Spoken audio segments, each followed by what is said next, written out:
Government Unit 2, the legislative branch.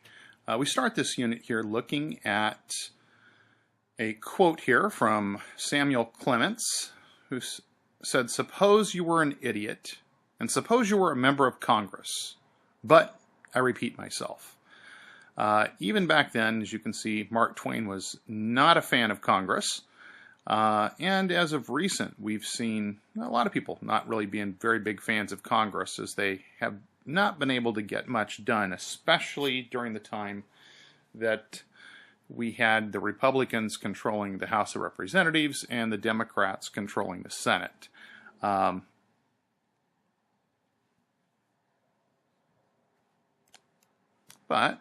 we're going to move forward here looking at Chapter 5, the Organization of Congress.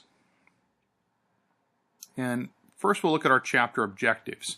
For Section 1, Congressional Membership, our objective is to describe the structure of Congress and list the qualifications for congressional membership. Then, Section 2, we look at the House of Representatives, and our objective is to describe the rules and procedures used in the House and explain its role in the lawmaking process. Section 3 is on the Senate, and our objectives are to contrast the Senate's leadership and role in the lawmaking process with that of the House.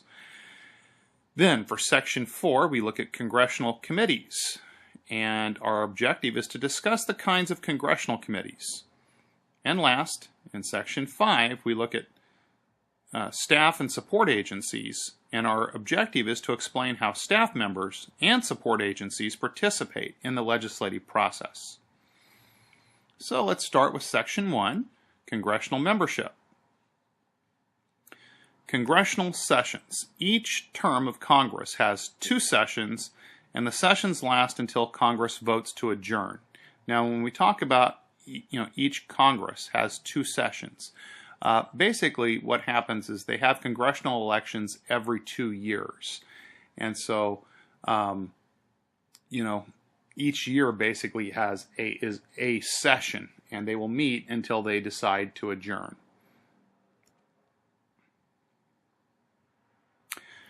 Now let's look at membership in the House, or the House of Representatives. Members must be at least 25 years old, citizens for at least 7 years, and residents of the states that they represent. They serve 2-year terms. The number of representatives from each state is determined by the census population count, which is done every 10 years.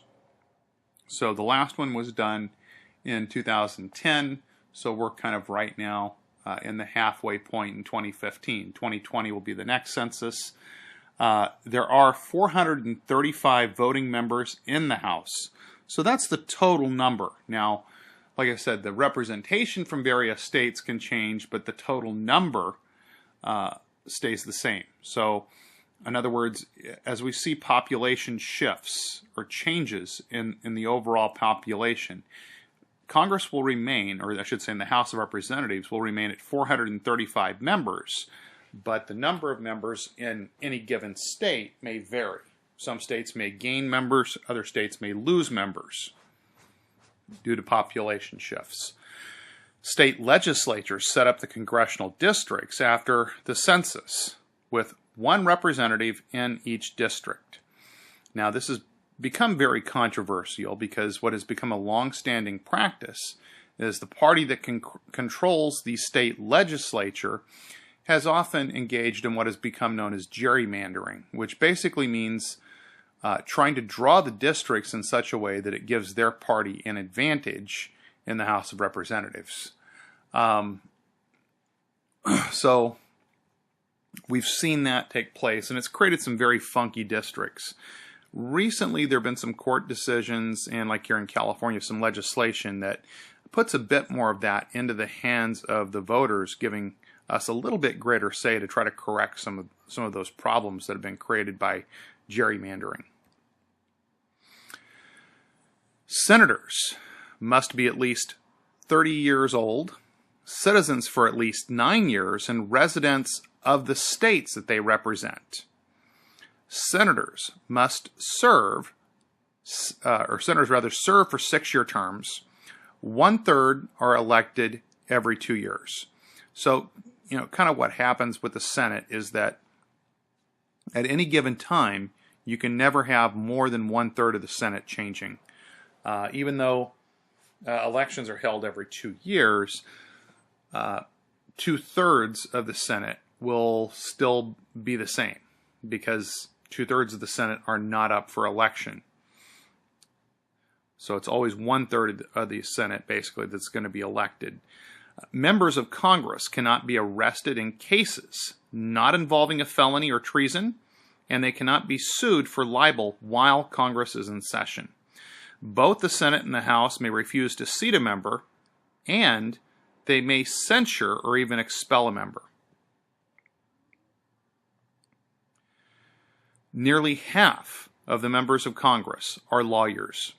Traditionally, most members have been white, middle-aged men, but increasingly, the ethnic, racial, and gender makeup is becoming more diverse.